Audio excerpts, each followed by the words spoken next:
Live. Love it. Oh my god, this is my favorite time of the week is being live with everybody, truly. Let me do my due diligence and get a couple of shares going so we can get some peeps in here. Let's do that. Oh, nope, we're gonna do this.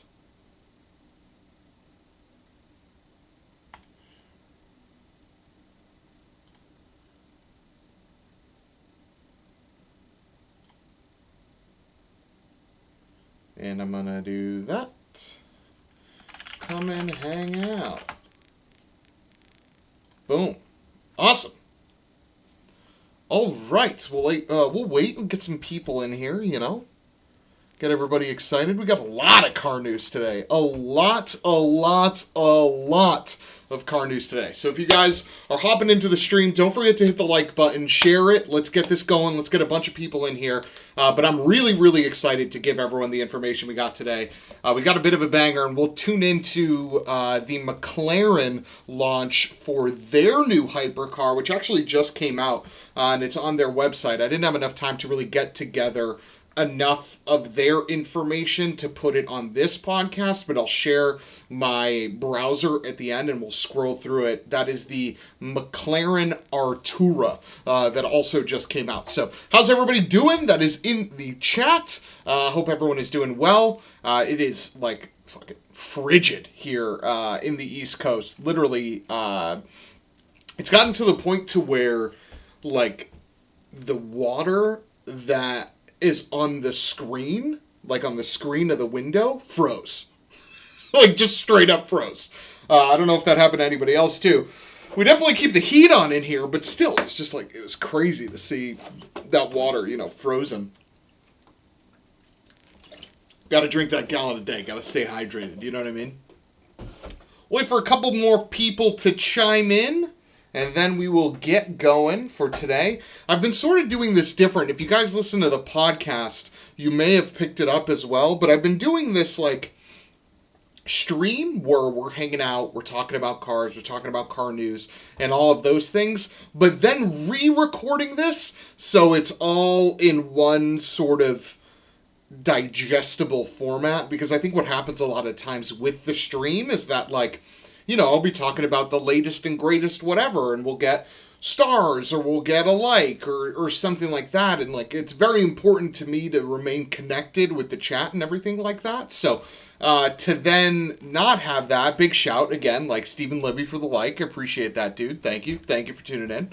Like, I want that, right? Like, I want that to be a thing. So, for me not to have that, I also understand that it, like, takes away from the podcast. Like, if you're listening to this in your car and all of a sudden you hear, like, shout out to Nico for the like, thank you, dude, like, it, like, ruins the podcast experience. So I've been recording that separately and really giving it so it's all the information you need to know, that's cohesive, and things like that. So for those of you that want to listen to this or that can't tune in for the full stream, just know that the podcast is a little different because, again, like, I just do it because we do get alerts on the stream, and I want to make sure that, like, what you're listening to on the podcast side doesn't include those. So that was super important for me, and I'm unsure why the alerts aren't showing up. I'll try to troubleshoot that as we go. Shout out to Ben, who also sent over a like. Appreciate that, dude. Thank you, everybody, for tuning in. All right, so without further ado, let's get this going. Like I said before, we got a bunch of car news to hit on today. New Land Rovers, new Porsches, Mercedes being a failure in a certain respect. And I want to talk a little bit about, like, a couple apps that I think are really cool. Shout out to David Eaton for the like. Thank you for tuning in, sir. But yeah, actually, yeah, let's start with there. So, have you guys heard of Clubhouse? Has anybody heard of Clubhouse? If you guys have heard of Clubhouse, drop a link, or excuse me, drop a comment in the chat. I want to hear what your experiences are with Clubhouse. But I just got off of a small, like, chat room. Okay, Clubhouse has these things where, for those of you that don't know, effectively what Clubhouse is it's a way for you to connect with other people, but, like, using your voice. So you're in a chat room and you're just talking about whatever, right? And this chat room was an analog chat room. Okay, so it was about analog cars, and the specific car that was the highlight was the 992 GT3. And I will say, like, when you're at these real intro phases of an app, right, where the early adopters get on and it doesn't get like crazy crowded or shitty or whatever, you sort of get a really good opportunity to connect with people that maybe you never would have, right? Like if I shot a DM to any of these people on Instagram, like I probably wouldn't get a reply, but because I'm in the same room with them on Clubhouse, it's a different story, right? I'm able to communicate, talk, whatever. And it was a really interesting discussion about the new GT3, and we're actually going to talk about what some of their views were as owners of dealers and things like that, because I thought that was really interesting. So if those of you were on there, shoot me a follow. I'm on there. We're at Money Shift on Clubhouse, and join the rooms that we're a part of, man, because they're a ton of fun. Just talking about cars with people that have just a unique experience about cars. Okay, so let's get into today's car news. Start off right off the bat, the Phaeton does still run. I feel like I gotta lead every stream just quickly highlighting whether the Phaeton still works. It does still work. It works incredibly well. And I do really like the car. I mean, I think it is on the block. As those of you guys know, all my cars are always available for sale at any moment for the most part. If someone came up to me and said, hey, T, I want that K Civic. I'll give you whatever for it, and it's the right price. That car's gone because I don't have fuck you Jay Leno money, so I want to experience everything, and in order to do that, I really, I gotta flip. I gotta do things like this. So the Phaeton still runs. Phaeton still works. I'm actually going to be pairing up with Joe, who is a follower contributor to the chat room. On these weekly chats, we're going to start making YouTube videos. Hopefully we got one of the Phaeton coming soon, as well as a 986 Boxster S. I'm putting it on this live stream to really hold us accountable for it, but look for those in the next couple weeks. Those should be coming out. I'm really excited to get Joe on the YouTube video. He's an excellent driver, really good person overall, so it'll be great to sort of have his thoughts and my thoughts about the same vehicle. And yeah, so with the Phaeton working, the Civic, I got wheels coming for that thing. Beginning of the month, Advan RZs, so super excited to get those in. Shout out to Jeff Helly in the chat with the like. Thank you, my man. Appreciate that. But yeah, so wheels are coming in, suspension's going on, that car's coming together. Really, really excited. Again, I'm just like literally itching for track. Oh, shout out to Jeff with the follow as well. Thank you, my man. I appreciate that. Anyway, all right, let's get into this week's car news. Enough about my bullshit, enough about my Phaeton working, enough about my Civic. Let's talk new car stuff. So we're going to start off with a pretty solid rumor. Solid if I do say so myself, and that is that there is a Defender pickup potentially coming. And the reason why people think that it is coming is because of the words of the Jaguar Land Rover executive director, Nick Collins. He mentioned that he always wants to have the Defender be a family, right? Not just be one car. He wants it to be a group of cars. He wants it to be, like more than just the boxy Defender that we know. And what that means to me, couple things. One, two cars already exist in the Defender family. You have the 110, which is the 4-door Defender, and you have the 90, which is the 2-door Defender. But a family is more than just two. Oh, shout out to David for the share. Appreciate that, my man. Thank you very much. But a family is more than just two, right? A family's more than that. Family's three. And he said, just keep your eyes on this space because we got something coming. And remember, the old Defender, it had the 4-door variant, had the 2-door variant, but it also had a pickup truck variant. So for them to carry that lineage on wouldn't be something that's too crazy, right? It's actually in the scope of what you would expect, right? Is to see this thing on the road. And what it could look like is just something that adopts a similar drivetrain to what we see now in the Defenders, which is like a turbocharged engine that's, pretty peppy, definitely does the job. Probably come in a couple configurations, be available in the States, in EU, South America and Africa, but it's just really exciting. I don't know, like, that render gets me going. Like, I really, really am jazzed. I love the Defender overall. I definitely would consider one to be in the fleet at some point. Shout out to Chris for the like. Appreciate that, my man. I would want one in the fleet, and I would especially want one if it looked like this guy, for sure. So we'll see what happens, but I wanted to keep you guys in the know on that because there was some talk about it with Nick Collins about, like keep your eyes on this space and that they want the Defender to be a family, so it makes sense to extend to a pickup truck, and you heard it here first, as with everything, because the Money Shift community is the most in tune community to automotive news literally at all times. So big shout to that. Anyway, on to the next news. We have a company that maybe you guys haven't heard of, maybe you have. I know we've talked about them before on the podcast, but for a quick review, and let's see if this is, okay, there we go. This is the Alpha Jax, okay? And Alpha is an electric car company, okay? They're out of California. I'm going to make this a little bigger for you folks on mobile so you can see it. There we go. And what you're looking at is a small, relatively cheap electric car. Here's the stats. 250 miles of range. 0 to 60, 6.5 seconds. 75 kilowatt hour battery. You can get this thing in front or four-wheel drive. $38,000 is the price. So for those of you in the chat, let me know. What do you think of this thing? Do you think 250 miles, is that enough for you? 0 to 60, 6.5 seconds. Do you want more? Front, four-wheel drive. What would you get? And lastly, $38,000. Is that too expensive for this thing? And the reason why I want to bring that up quickly is because we've got to remember Alpha Jax, New California car company, right?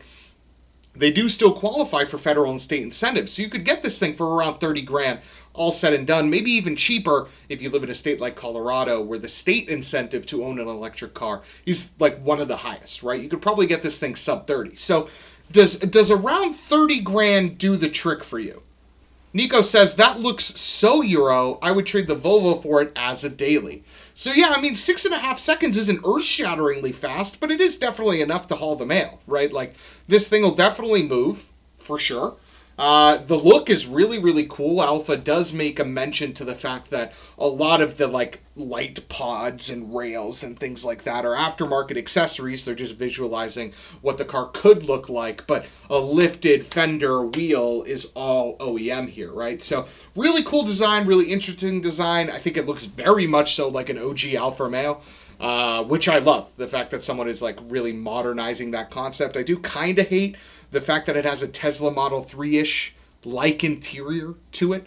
But it is very minimal, it is very Spartan, and 250 miles should be enough for the majority of people if you can charge it quickly. So we'll see. Fingers crossed on that. But this is the Alpha Jax. I like it. Do you? Tell me. Let me know. Let me know what you think. But let's move on to something I hate. Like, actually really, really hate.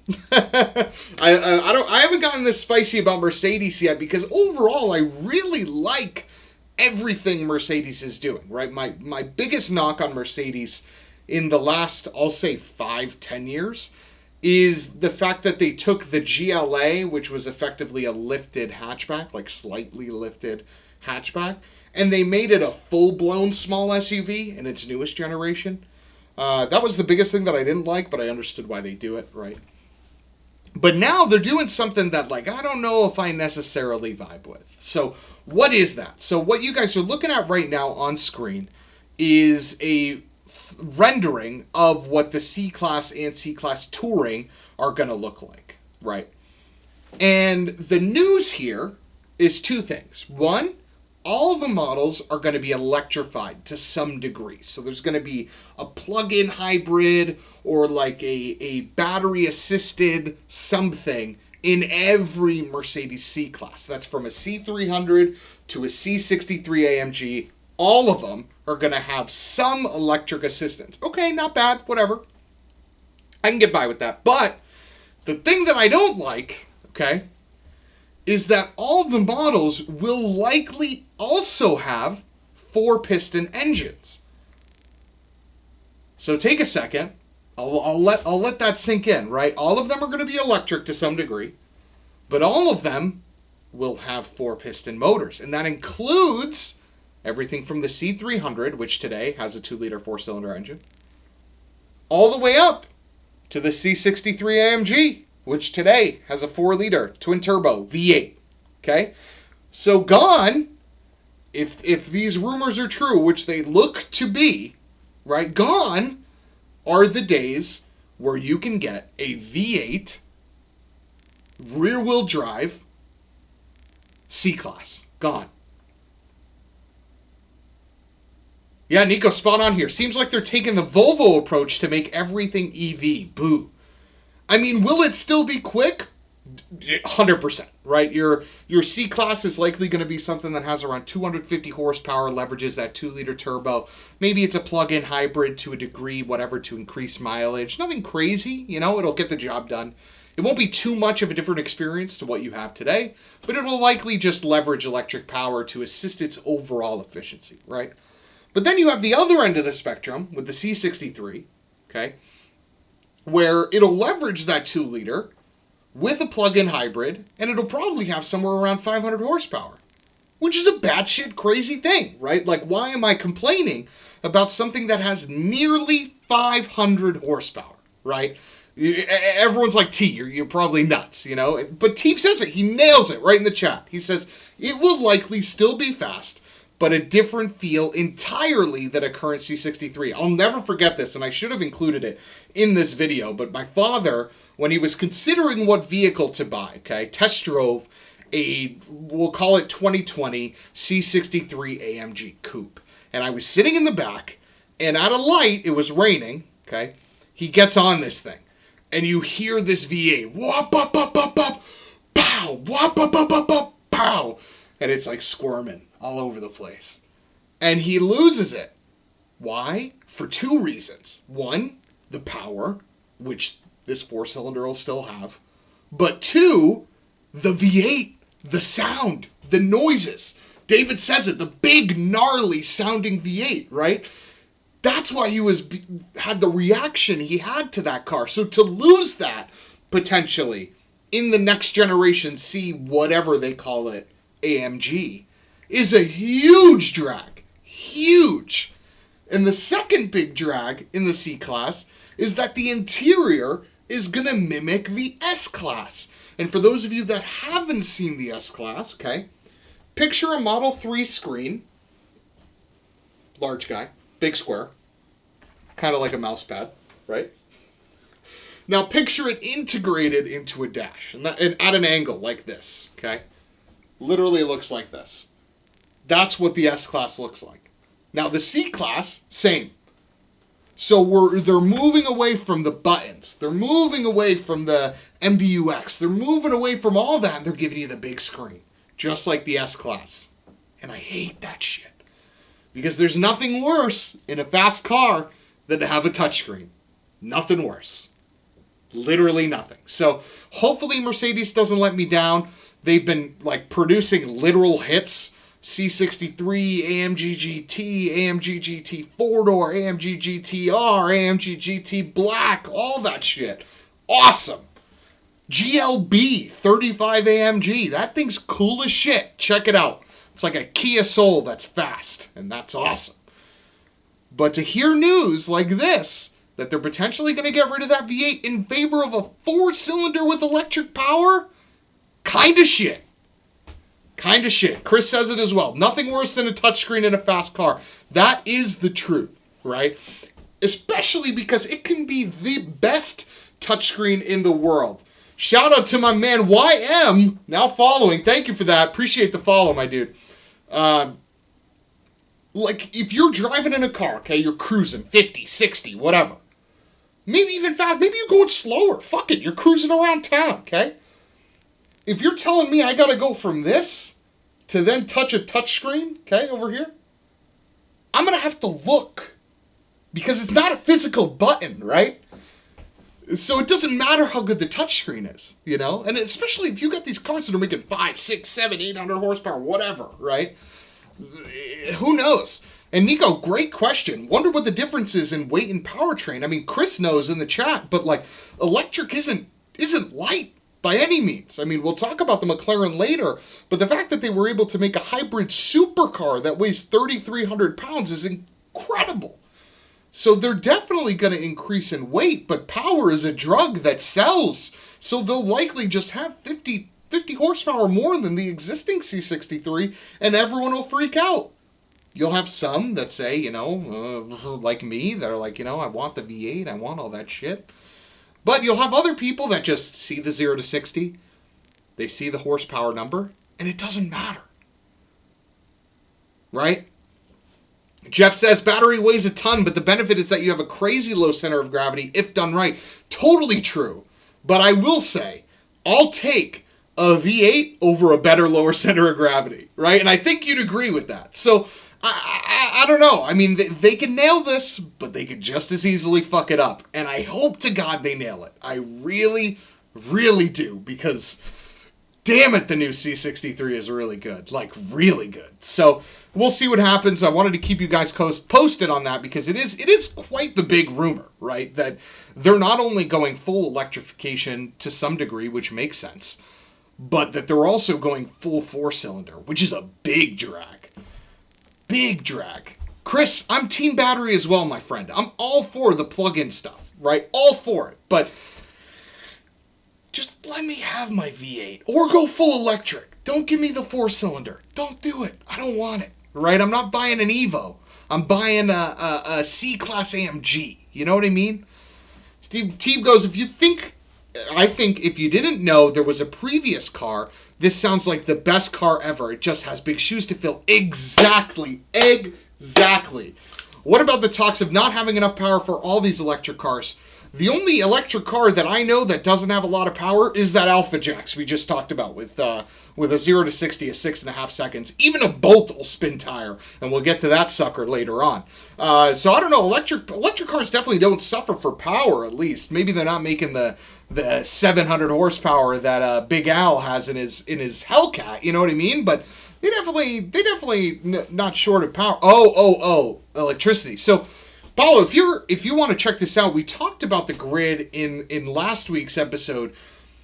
At the rate of adoption for electric cars, right, the amount you're seeing, the amount of people that are buying them, not only does that give the electric companies enough time to understand the impact and build for it, but it also allows for technologies like vehicle to grid, where you can store excess power in car batteries and then use it if it's needed to charge like 100 car. That tech's being developed now. So because, you know, not everybody and their mother is buying an electric car. In fact, like, even though Tesla sold 500,000 cars last year, that still dwindles in comparison to the amount of gas cars shown.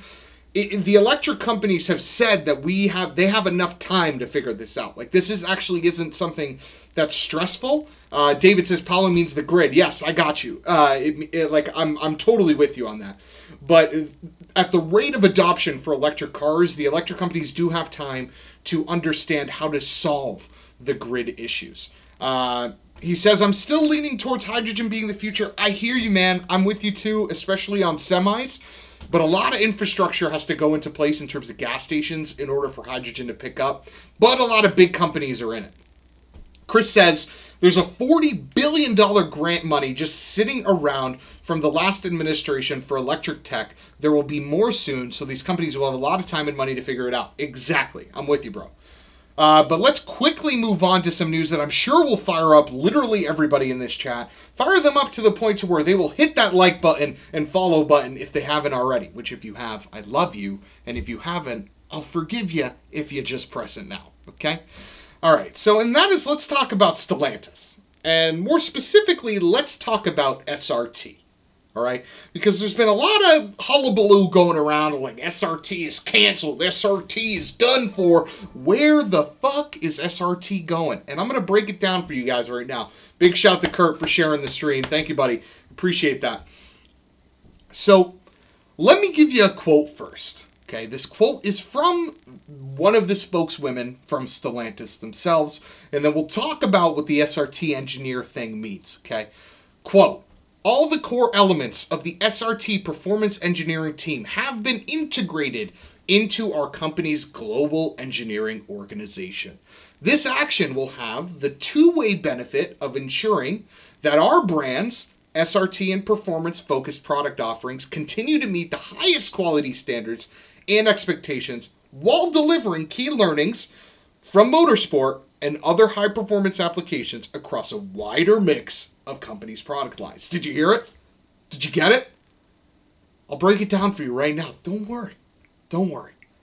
Stellantis is going to continue to sell Dodge SRT branded vehicles, as well as Ram vehicles and Jeeps and all this other shit that leverages SRT technology. They're still going to do that, okay? Don't worry. Don't worry your pretty little head. All they're doing is taking these guys, taking these girls, taking these people, okay, from SRT, and they're saying, help us. Help me at Peugeot make a badass car. Help me at DS Automobiles make a badass car. Help me at Alfa Romeo make a better car. And conversely, let us help you make something a little more refined. Let us help you make something that's maybe a little cheaper. Right? So all Stellantis is doing by taking the SRT engineers from SRT is they're elevating them to be a core part of the Stellantis org. Paolo says, throw a Hellcat motor in a Fiat 500. Hell yeah, brother. I would love to see that. That'd be wild. I'm sure someone's done that. They put Lambo engines in Fiat 500s. I'm sure someone has had the gall to put a fucking Hellcat engine in one by this point. But I saw a lot of people freaking out about this. And guys, don't fret. There's still going to be Hellcat vehicles, okay? But I will say something that maybe you should fret for is what those cars are going to look like. But that's not because they've been integrated into Stellantis. The Hellcat V8 was never forever. Much like the C63 AMG V8 is not forever. But whatever happens with that next gen isn't because SRT got absorbed into Stellantis. No, that's not it. That was always the direction. In fact, if you listen to what the CEO of Dodge has said in the past, or Ralph Giles from SRT, what they've talked about is they've said there is a timeline on that Hellcat motor. They're just trying to make the fucking most of it while they can. And they are, right? So I saw a lot of people freaking out about this. They were like, Thanasi, I don't know, man. Like, I like, you got to do something, right? You got to bring back SRT. You got to, like, help me out, you know? And to which I say, like, guys, don't fret. Yes, I know maybe that means the SRT engineers aren't going to be one-to-one on every SRT product coming up. But hopefully this makes other performance models from the Stellantis org that operate in the US better, faster, more raw, right? Maybe they can give that motorsport and high-performance technological application across everything, okay? So don't fear. I know, you guys want to freak out. You want to be like, Thanasi, they're taking away SRT. That means the Hellcat's going to be discontinued and we're not going to have any more Ram TRXs or anything. Guys, stop it. And I'll tell you why you should stop it.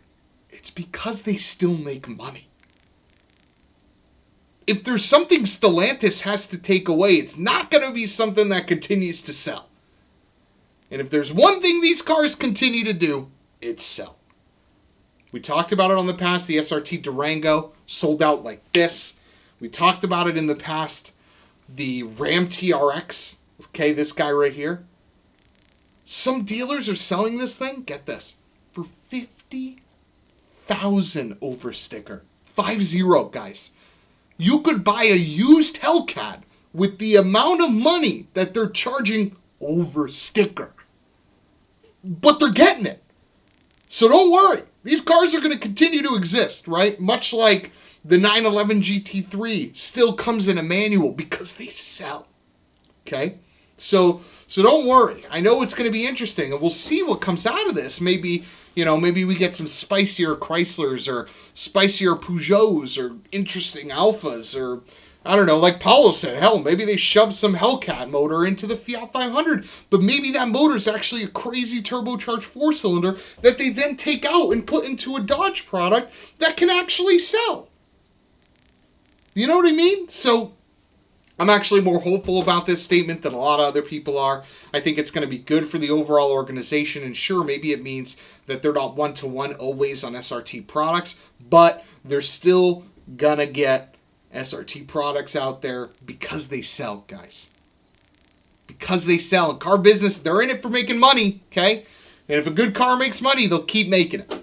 You know what I mean? And that's been evident by the fact that they've been putting Hellcat motors in everything, and they've done well, right? Constantly. So, imagine a smaller, cheaper Viper with a Hellcat V8. Hell yeah. I agree with that. Oh, you guys are getting me fired up, making me drink right from the gallon. I don't got time to put it in a cup. You know what I mean? Speaking of big V8s, let's talk about the Chevrolet Bolt. I know that's exactly what you guys wanted to talk about, right? So, GM came out this week, and they showed off two Chevrolet Bolts. And I want to talk about them, but I wanted to show you first an image of both of them, and then we could talk about the differences, because it was a bit confusing to me. So I know it was probably confusing to you guys. Let's be honest. I know anything and everything about automobiles, so it can only be confusing for you if it's confusing for me, right? So, there's two here. There's a silver guy. That's the Bolt EUV. And then there's the blue guy. That's the Bolt. Straight up Bolt. You know that one, okay? So let's talk about the differences. The Bolt EUV, brand new from Chevrolet, brand new. This is 6 inches longer than the regular Bolt, okay? Because it's a little longer, it means it's a little heavier. And because it's a little heavier, it means it gets only 250 miles of range instead of the 259 that the regular Bolt gets, okay? But 100 miles of that 250 is available in just 30 minutes through DC fast charging. So that's pretty quick to get 100 miles, right? I know it's not the 5 minutes that it takes you to charge your tank, but let's be honest, electric cars have made a lot of advances in the past couple of years in terms of, you know, charge times and things like that. To get 100 miles, 30 minutes, pretty impressive. But the biggest thing about the Bolt EUV is the addition of Super Cruise. Now, for the first time ever in a non-Cadillac product, you can get Super Cruise. And for those of you that don't know, Super Cruise is GM's Tesla Autopilot. And effectively what that means is it's an advanced cruise control that has the ability to steer itself, accelerate, and brake on the highway, in which you can operate it legally without taking your hands off the wheel. That's pretty cool, right? I had the opportunity to drive a Cadillac CT6 with Super Cruise technology for a month and put, you know, almost 3,000 miles on it, actually, and it does do incredibly well. On streets that are mapped, it's very impressive. And the reason why it's impressive is because not only is it using cameras and sensors and things of that like to maintain distance and speed and remain in lane, but it's also using GPS technology to understand the roads, right? They were mapped. They aren't just like Tesla's Autopilot that relies solely on sensors and things like that in order to understand the road it's on. No, it's more than that. It's leveraging GPS. So it's that slight tier above, okay, than Tesla's Autopilot, in my opinion. Now, the second car, this guy right here, is the regular Bolt. Okay, this is a refresh of the current Bolt. So similar size, just new front and rear fascia, and a heavily updated interior. So they tried to make this look more edgy, tried to make it look more regular, right? If I do say so myself. The current Bolt looks a little quirky, clunky, chunky, you know what I mean? So inside you'll see things like a 10.2-inch touchscreen that has Apple CarPlay, Android Auto. Like I talked about before, 259 miles of range, pretty good. What I'm most excited about this new Bolt is that it has new seats in the front. If you guys have driven a Chevrolet Bolt, the biggest fucking knock on that car is that the front seats are horrendous. Shout out to Brian Brooks. Mac Daddy of the stream, 100 stars. What's up, my brother? How you doing? Hope all is well. Thank you for that. Appreciate it, my dude. New front seats, guys. Look at those things. Hopefully, okay, and you can already see some bolstering there. Look at that. Look at those guys. Hug those curves, you know what I mean? But hopefully, they're comfortable. Because if they are, this car's a bargain. The Bolt, regular Bolt, so not this guy, excuse me. The regular Bolt comes in at $31,995.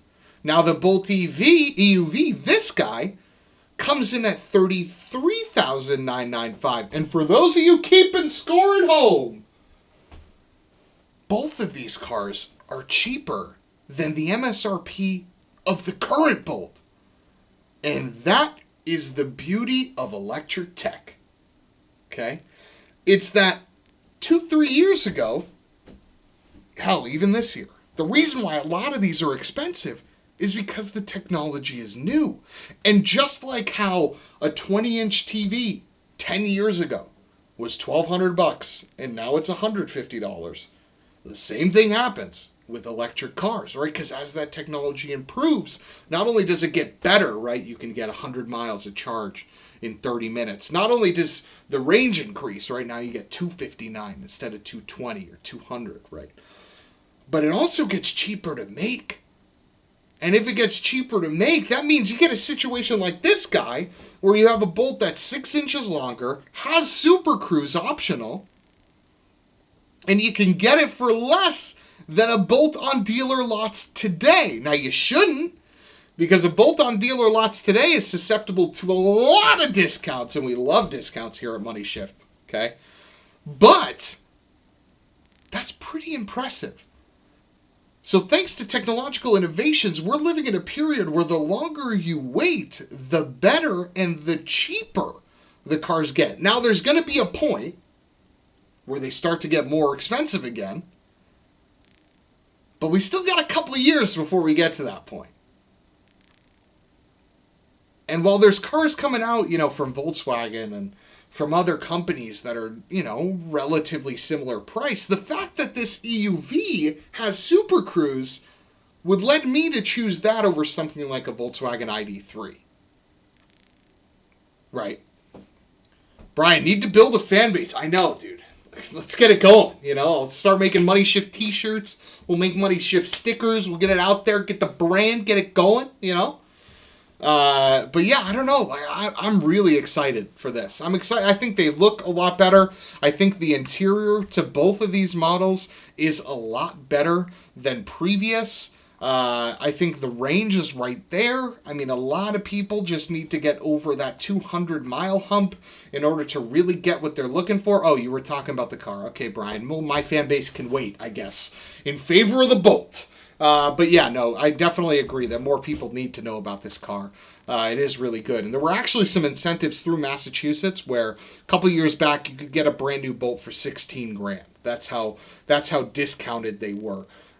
So I'm sure this will be the same thing, and it shouldn't be. It's a good looking car. It's got a lot of space. It's peppy enough. And now the EUV has Super Cruise. So like there's really nothing more you'd want, except for maybe it to look a little better. But whatever, right? Whatever. Can't win them all. Oh boy, Joe Berger all over those $3.87 Bolts. Yeah, totally. That is definitely someone who took advantage of that $16,000 Bolt offer for a brand new Bolt in Massachusetts. Pretty incredible. So moving on to something that is not $30,000, but something that is still electric, and that's this guy right here. I'm gonna make the image a little bigger so those of you on mobile can see it. If I can click on it here. Hold on. There we go. There she goes. All right. This right here is the Audi E-Tron Gt. And what you guys are going to be looking at are really two different models of the E-Tron Gt. That is the normal and the RS. Let's quickly talk about the details, and then we'll get into, like, my opinion, your opinion on this car. Okay. Two models, RS, normal. Both of them dual motor, which means all-wheel drive. Duh, it's an Audi. Both of them, 2-speed transmission, okay? Both of them have 800-volt electric charging capability, which means that they can go from 5% battery state to 80% battery state in just 22.5 minutes. So remember before how we talked about the Chevrolet could get 100 miles in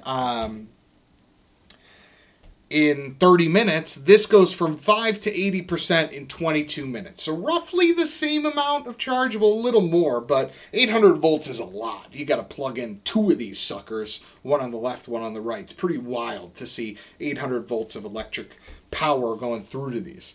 Well, of course, I take away my notes here. Okay.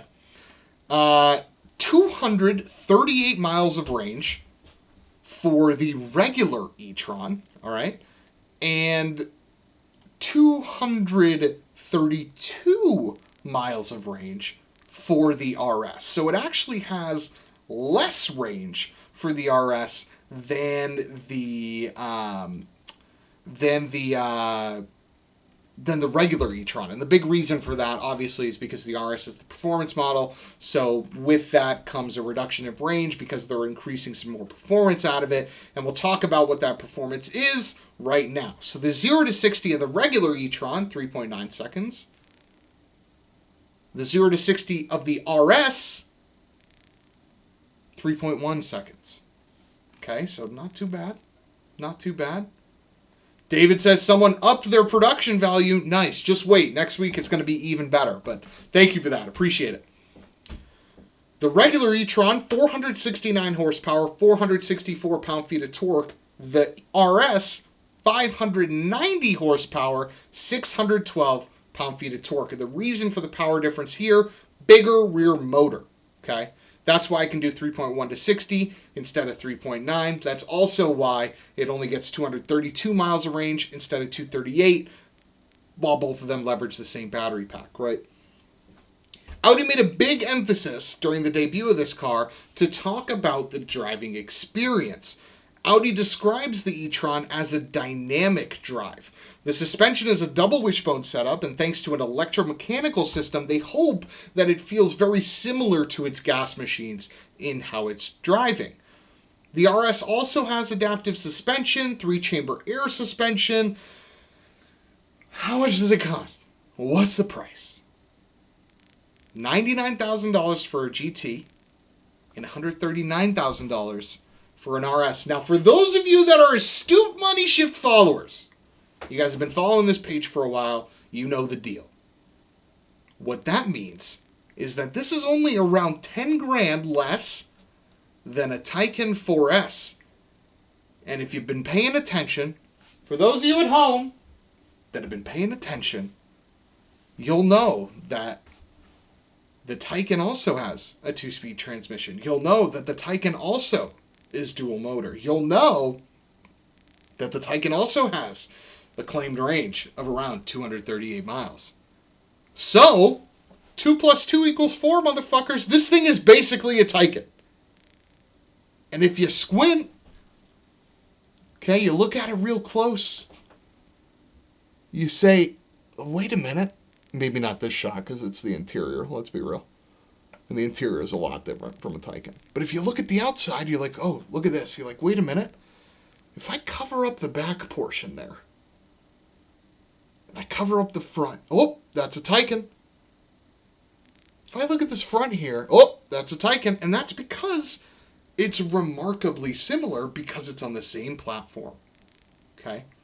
But what I will say is Volkswagen Audi Group has an unbelievable ability to give cars with similar hardware a different experience. Right? Chris says, not a bad price. I agree, Chris. I do. I agree. And what I mean by that, okay, is look at the Q7, the Cayenne, and the Touareg, and the Urus. All of those are effectively based on the same vehicle, right? They all have the same underpinnings. Hell, some of them even use the same engine. But for the most part, they all drive differently. Someone that's driving a Touareg gets into a Cayenne, feels something completely different. And a person that jumps from a Cayenne to a Urus feels something completely different. Now, maybe that completely differentness is a little less in these cars, but I'm very confident that they will both feel unique to their brand. Nico says, I think it is better looking than a Taycan. David says, I need a Stig. David, I am the Stig. Let's be real. One of the best drivers there is. Best driver I know. And Nico, I tend to agree, especially in this color. I love this color. This color is fucking awesome. I would get all my cars I own in this color. It's sweet. But it's definitely a really good looking machine. I think Audi did a really good job. Do I wish the range was more? Do I wish it was a little cheaper? Yes and yes. But do I understand what it's based on? And do I understand the fact that if Audi was somehow able to get 300 miles of range out of the same platform and chassis that Porsche only got 200 out of, there would be big problems internally and it would make no sense? Yeah, I get that too. You know what I mean? So I'm happy it exists. I want more electric cars, in which Audi said in April they're going to be producing an all-electric hatchback. So I'm excited to see that. I love the interior of this guy. I think it is way better than the Taycan, and I think it's actually the best on the electric car market today because it leverages screens, it leverages buttons, it's very clear, it's very concise. So we'll see what happens. Hopefully these sell well. I do have a couple friends that sell Audis, so I'll definitely be keeping a pulse on that. Shout out to Corey over at Audi in Colorado. But yeah, I don't know. David says, we need a $69,000 VW Fay E-Tron. Fay E-Tron. We definitely do. And actually, funny you mentioned that. There is talk that Volkswagen is going to bring back the Phaeton name leveraging this chassis. But I will say the Phaeton as a brand is very different than what the Taycan and the E-Tron GT are promising. So it'll be interesting to see how that comes off. But yeah, we definitely need another Phaeton for sure. Bring it on. But the last vehicle we're going to talk about today, before we go over to McLaren's website and check out the new car from McLaren, is this guy right here. And that is the new 911 GT3. Okay, so Porsche yesterday, or was it today? It might have been today. Jesus. Oh no, it was today. It was this morning. They released the new 992 generation GT3. Shout out to people that have 9 a.m. Eastern debuts. This was incredible. I got to wake up, have my breakfast, check in on work emails, and just watch and listen to the 992 GT3. So I want to talk about a couple things. First, I'm going to give you guys an overview of what the car is in my opinion, but then I also want to talk about, and if you've been here since the beginning of the podcast, big shout out to you. I appreciate it. But I mentioned sort of Clubhouse earlier on, and I want to talk about a group that I was in and what some of the thoughts were that came out of that, including some dealer owners and things like that about this car. But first, let's talk about the details after I have a sip of water, because I've been talking for a metric shit ton of time. Okay, so let's talk about this thing, shall we? Engine. 4.0 liter, flat 6. Okay, that engine has 502 horsepower. And that engine has 346 pound-feet of torque. It revs to 9,000 RPM. It has 6 individual throttle bodies. And it's virtually identical to the GT3 Cup car, except for ECU tune and exhaust. It's a Cup car engine. Transmission, you can get a 7-speed PDK or a 6-speed manual. Not a 7-speed that's available in the 911 Carrera, a 6-speed manual. Okay? 0 to 60, obviously in PDK here, 3.2 seconds. Nuts. Okay, remember, this is a GT3. This isn't a GT3 RS. This isn't a GT2. This is a GT3. Okay, this is the regular one. The regular one. As if a GT is a regular car. But anyway. Top speed, 197 miles per hour. And although it is bigger, because the 992 is a bigger 911 than the 991 is, right? Thanks to weight saving, shout out to carbon reinforced plastic, lighter windows, carbon bonnets, carbon roofs, things like that. It weighs virtually identical to the outgoing model. So they were able to save enough weight so that it weighs nearly the same as the car that it replaces, which is incredible. In the inside here, it has a track mode that focuses mainly on that center tack, and on the left screen displays tire pressure, on the right screen displays temperatures like oil, water, things like that, all the things you need to know when you're on track, which is really great.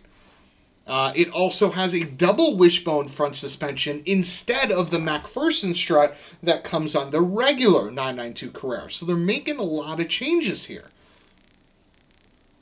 Porsche emphasized a lot on the car's aerodynamic ability, thanks to that swan neck rear wing, a large diffuser, special side skirts, adjustable front spoiler. Porsche says it generates 50% more downforce than the outgoing model. 50%. That's a lot of percent, people. That's a lot. In addition to that, thanks to the wider hips, they were able to use bigger tires. So what were they able to do with all that? They were able to lap the ring in under 7 minutes. Under 7 minutes. That's insane. That's actually nuts. That's nuts. Chris says 50% more downforce converted to aerodynamic drag. I don't know if that's true in this case. Well, I hear you that if you're producing more downforce, you're generating more drag. I hear you. But thanks to more power, I guess it's true, right? They generated more drag, but it has more power, so whatever, right? There's a cancel there. But they were able to blow out the 991's time by almost 20 seconds. So it's way faster than that 991. Way faster. And it's actually faster than a 918 around the Nürburgring. Now, I know Nürburgring times aren't the end-all, be-all. There's more to it than that. But that's fucking nuts. The 918 is fast. Very fast. Right? So for a regular GT3 to be faster than a 918 around the ring, what's the RS going to be? What's the GT2 RS going to be? David says, do you feel the Cup car engine will hinder or improve the value perception, assuming similar rebuild times as time goes on? That's an interesting question, and now let's talk about what existing GT3 owners, existing Porsche people, and existing dealers think about this car. So existing Porsche owners actually aren't impressed by this car. And I'll tell you why. They're not impressed because this engine is already available in a Porsche today. Exactly how it is. And I'm not talking about the GT3 Cup car. I'm talking about the 991 911 Speedster. You guys remember that thing? Crazy rake, individual throttle bodies, 4-liter engine, rev to 9 grand. It's available now already. You can get it. In addition to that, the biggest change to this car from 991 is the overall size. It's a bigger car, right? And that didn't entice a lot of current 991.2 GT3 owners to this new one. That it just didn't stir up enough. A lot of them were actually lamented the launch of this car. They said it wasn't anything crazy. And now when I asked them why, I got two big things back. I got one, how much power is too much power for the street? You're getting to the point to where these cars aren't actually a joy to drive on the road. They're too quick. 0 to 60 is 3.2 seconds. That's too fast. You can't enjoy this reasonably, right? You're getting a felony just driving it, you know?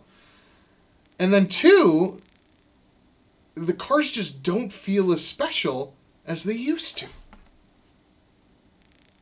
Back in the 997 generation of GT3, the cars were unique. The cars were limited. The cars didn't seem to conform to a social media's interpretation of what a special car could look like. So while you, me, the 10 people in chat are excited about this car, right? We're freaking out. We're really looking forward to it. The person that already owns one doesn't feel the need to upgrade because of how similar it is to an outgoing model or because of how similar it is to a Speedster. And I get that. Porsche's seemingly, while still creating fantastic cars to drive, I'm sure this is going to be an absolute pleasure, right? The soundtrack is dynamic. The looks are electric. I love the swan neck wings, so to me, this car kicks ass in terms of the looks department. This shark blue color is sweet. I love the 992 body style. Like, I'm all in on this car. I think it's fucking awesome. I think it looks beautiful. I think it blows the 991 out of the water in every respect, but I also don't own a 991, right? So, but what it doesn't do is provide enough difference from the current generation to make you want it. So who's it going for? It's going for the people that want to show up to a Cars and Coffee. It's going for the people that want the statement. They want to be driving down the highway in that car with that swan neck. That's what a current 911 GT3 owner thinks about this thing.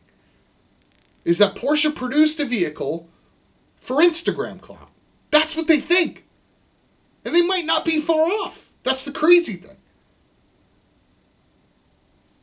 David says, sounds similar to the changes from 996 to 997, not new again until 991. It's interesting, though, because if you think about the GT3 models, they were different enough, right? Like, there was a lot of difference there. In terms of aero, in terms of capability, in terms of motor even improvements, right? Like, there was more difference there than there was 1 to 2. It seems, right? Nico says, also, isn't it much cheaper than a Speedster? Let's see. 911 Speedster price. The 911 Speedster costs $275,000. And if there is something we learned today, it's that this thing can get well into the 200s. Like, well into the 200s. If you look at the German configuration website, a top-spec, fully loaded GT3 comes out to around $263,000. So the price delta isn't as big as you'd think, right? So don't get me wrong, guys. I love this car. I think it's beautiful. I think it does the job. I think it's a worthy successor to the 991. My worry is these cars are just getting too damn fast, because remember, this isn't an RS.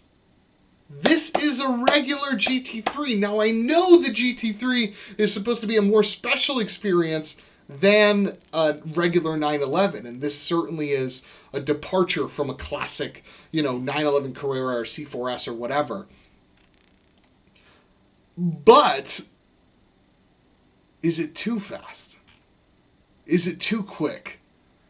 Is the GT3 RS just going to be a mental machine? Now, if you look at the RSR and the Cup cars, you know that they have a lot of power to play with still in this motor. There's a lot they can do. There's a lot of power they can still increase before they have to look into things like electric, for like a KERS system or something like that. So it'll be interesting to see where they go from here, for sure. It'll be really interesting. I'm a massive fan of this car, obviously, but I get where current people are coming from. I understand. I totally get it. Totally get it. All right. With that out of the way, let's hop on and let's look at the Mclaren Artura. And I told you guys that this car came out. This car came out as I was about to start this recording. We do have all the details up of it, so I'll get into those. But let me share my my screen here, and we can look at this car together, shall we? Hold on one second. Browser source. Add. Oops. That's not what I wanted. That's not what I wanted at all! Hold on just a second, guys. Sorry about this. Alright, display count. That's what I wanted. There we go. There we go. Ha-ha! Alright, beautiful. Can you guys see this? I know you can, because I'm looking at the same screen you are. Okay. So here it is, guys. This is it. This is the new car from McLaren. What are we looking at here? We're looking at 680 horsepower. We're looking at 3,300 pounds. Think about that for a second. This thing has 680 horsepower, and it only weighs 3,300 pounds. That's fucking nuts. Fucking nuts. Actually crazy. Take a look at this thing. I think it's gorgeous.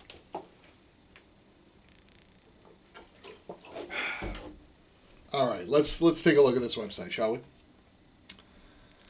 It's got very similar McLaren GT style headlights. I love the rear end of this thing. I think it's a sort of next generation of that McLaren GT ethos. The interior of McLaren's very purposeful. Not a lot in there, right? You got a really good sound system, sure, but that's about it. And I'm sure it's comfortable. I'm sure it's great. If you watch the reveal, you can actually move the whole seat and everything to where you want to go, which is pretty great. But yeah, here's that figure, guys. 3,300 pounds.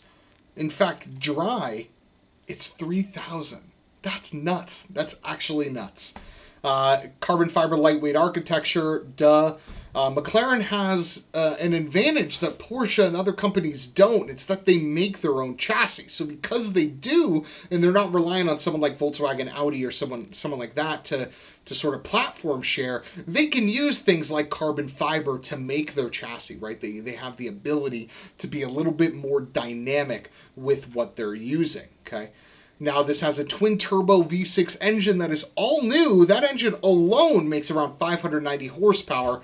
Add to that the electric power, and now we're talking upwards of 680. That's pretty nuts, guys. And the crazy part is, that 95 extra horsepower, roughly, call it 100, comes from a unit that weighs just 30 pounds. The Artura's energy-dense lithium-ion battery is housed low in a carbon fiber safety cell for optimum weight distribution and protection. 80% charge takes just 2.5 hours, which is a really long time, by the way, coming off of that E-Tron. 5 to 80% takes 30 minutes type thing. That's a long time. But anyway, moving on. Yeah, this thing looks to be pretty special. Like, look at this side view. Look at this thing. Check it out. Looks pretty awesome. No? Like, what do you guys think about this looks? Those of you in chat, give me a quick a feel about how you feel about the McLaren Artura. I adore it. I love the design. I think it's very understated. I don't think it's anything fancy. I don't think there's no big wings, no... it just looks purposeful. It looks like it gets the job done. It looks like it's going to be fucking nuts. And I can't wait to read and watch some sort of videos on it. You know? Hold spacebar to feel the drive? Hold on. Let me see. Let me share my desktop audio for you guys here.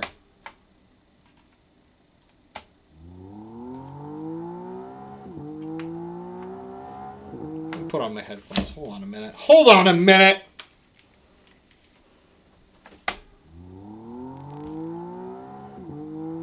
Doesn't sound that bad. I mean, sure, it sounds muted, but let's not forget, right, that 205 mile an hour top speed, not bad. Not bad. Let's not forget, right, that turbos and electric power, there's nothing quieter, right? Nothing that makes a car quieter, excuse me. Sounds pretty good. Jeff says, the looks are stellar, but the weight number is unreal. It won't get much more point and shoot than that for track days. Yeah, I totally agree. And I hope there's going to be some people that leverage this thing and take it out. I mean, it makes me wonder what an LT version of this is going to look like, which for those that aren't privy to a lot of McLaren stuff, the LT is almost like the RS for McLaren. Yeah, I don't know. Are they going to make one? Who knows? But, whoa, look at that in black. Holy shit. In the classic orange. Love that as well. I don't even mind the silver. Hell. Nico, good looking successor. Yeah, man, I totally agree. Look at this thing. This thing is fucking sharp. Sharp. Woo! Looking nice. Love that, man. Said on their website that they had the configurator up. I don't even... Do they? Can we, oh, let's do it, chat. We're making our own Artura. And then I actually want to walk you guys through the Gt3 configurator because, man, holy shit, no one does options and shit like Porsche does in terms of configuration. Like, it's nuts. I think you can even get leather on the vents in the AC. David says, I'd love to see more McLarens at track days. Shame. If you look out on the East Coast, Jesus Christ, David. If you look out on the West Coast, David, there's a lot of McLaren track guys. Like, a lot. There's a lot of guys that track their Sennas, a lot more guys that actually track their 720s, and then a bunch of guys that track 600 LTs too. So the track community for McLaren definitely is there. It's just on the West Coast for the US. Performance trim level means Napa leather, sure. And brush metals. Yeah, okay, that makes sense. That means performance to me. Sure, yeah, let's do that. Whoa, look at all these colors. Damn it, McLaren is good with colors, aren't they, guys? Holy cow. Look at the Tokyo Cyan, are you kidding me? Sarth Gray, Helios Orange, Lantana Purple. Look at that color, look at that color! That's so nuts! What the heck? Vega Blue, Aura Blue. Guys, this is something else. What color would you guys pick? If you see one, shout it out. Serpentine. Look at that.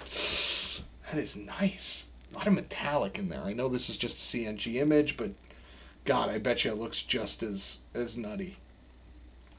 Cosmos, Onyx. You know your colorability is crazy when you have 16 different blacks. Amethyst. Borealis. Alright, we're doing purple. I don't care what chat, we're doing purple. Let's go to the wheels. Cast. Lightweight cast. Super lightweight. Okay, so we can go just regular cast if you're a basic bitch. We can do lightweight cast if you're less of a basic bitch. But we could do 10-spoke super lightweight fours. Yeah, we're doing forged. For sure. For sure. Yeah, I think that makes sense. Exterior. The black pack? Oh, sure. Yeah, why not? Fuck yeah. Nothing looks better than black on purple. Psych. Disagree. Disagree with the black pack. Carbon fiber pack. Now we're talking. I'm in there. Yeah, look at that shit. They even do carbon fiber near the fucking headlights. That's pretty cool. Front fender louvers, obviously carbon fiber. That's a stupid question. Exhaust, we're obviously doing the sport. Do they look any different? No. Exhaust hot V finishes? Are you shitting me? Oh, okay, I guess that makes sense. I like stealth. I fuck with stealth. Thermal insulated windscreen. Yes, sir. Interior. Whoa, that's cool. Oh shit, man. This is pretty sick. I love this configurator. This actually looks really cool. Shout out to McLaren for coming up with something really awesome. Carbon fiber interior pack. Oh, the seat type. This is where things get interesting. You can get Club Sport seats. You can get Club Sport with lumbar adjustment. Or you can get power. Yeah, I definitely get power. It's interesting that you can't get the Senna seats on this car. Usually you can. I wonder if that's like an upgrade that you have to ask for. Anyway. Summary, God forbid they tell you a price because, you know, if they tell you a price, then you can't afford it. So, but anyway, there's my spec Mclaren Artura. I got one in purple. Hell yeah. I love it. What do you guys think? Would you get yours in purple? What color would you get yours? Tell me. Let me know. Let's see if Porsche has their configurator up. If not, I will leave you guys. I'll leave you alone for the day. Appreciate everyone for hanging out. Let's check it out. Oh, Taika, nice. There it is. There she is. Shock blue, baby. Shock blue. If I was in Boston, which I am, but anyway. All right, let's build this thing. Come on. Come on. Come on, Eileen. 911 Gt3 Configurator.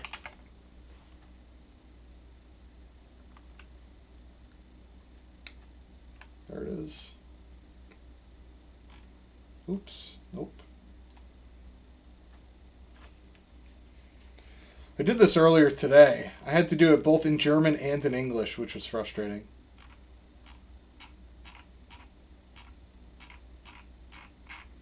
Hold on, guys. I know where to find it. Nico says purple 100%. What about that watch with the GT3? So that actually is a call to the fact that Porsche has a new partnership with Tag Heuer, and they're developing watches together. So if you see like Porsche Design does a lot of stuff, so they have watches now where it's just like a Tag Heuer by Porsche type watch. So that's definitely what they were showing off. I bet if you like push hard enough, you could get one with the car for free. But yeah, it's definitely not like part of the offering. Okay, here we go. Oh, there it is. Oh no! Bang. Is this it? Fuck, this is the German one. That's not what I want.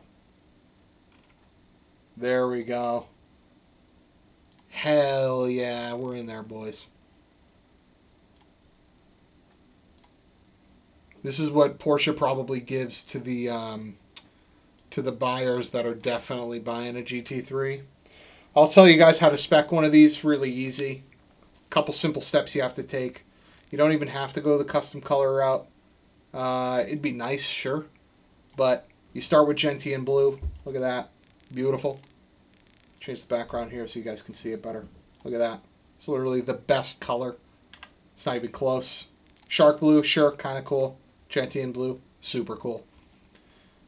Next, you go to the wheels here. You paint them in satin black. Easy call.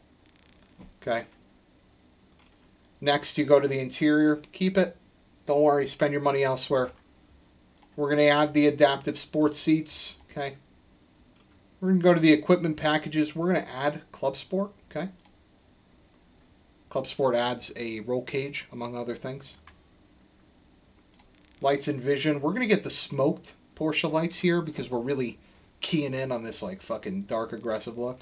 Then we're going to do something that I think is one of the most overlooked Porsche packages. We're going to add the exclusive design taillights, which takes away the red here. Gives it that clean look. And that's it. Boom. You have the perfect 911 GT3. 6-speed manual. Buckets. Half cage. Gentian blue. There it is. There you have it. There you have it, guys. Super easy. Very easy. Build your GT3 with Money Shift. That's all you got to do. Simple steps. Nothing crazy. You know what I mean?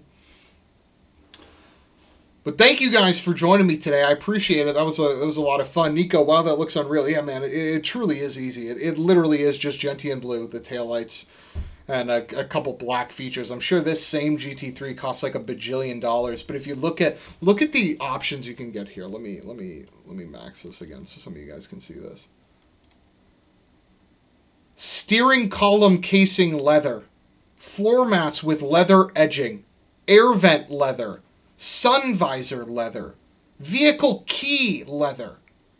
These are all how Porsche can just get this car to be crazy price. Storage compartment lid. Briefcase that's carbon. Brushed aluminum in the interior. Like, that's nuts, guys. That's nuts. And that doesn't even get into, like, stitching and different wheels and different transportation and different, like, you can get a child seat with this thing. Like, what the hell? You know? And that's all how Porsche can get a $180,000 car, $170,000 car to almost 250 grand. And this is a regular GT3, guys. Nuts. Actually nuts. All right, I think that's where we're going to call it. I appreciate everybody for tuning in. If you guys enjoyed the stream, if you'd like to be up to date on everything new in the car space, give Money Shift a follow, give us a like, and you will be kept up to date. Literally post every day, at least twice a day, with all the car news and stories to keep you guys in the know at all times. So thank you everybody for joining today. No, Jeff, you the man. I appreciate it for sticking around the whole time. Nico killed it. Thank you, my man. I appreciate it. Thanks again to everybody that tuned in. Thanks to all the follows, the likes, and the stars. Truly appreciate it. I love doing this stuff, and I thank you all for doing it with me. So I'll talk to you guys next week. Maybe might start doing streams on Saturdays too. We'll see how it goes.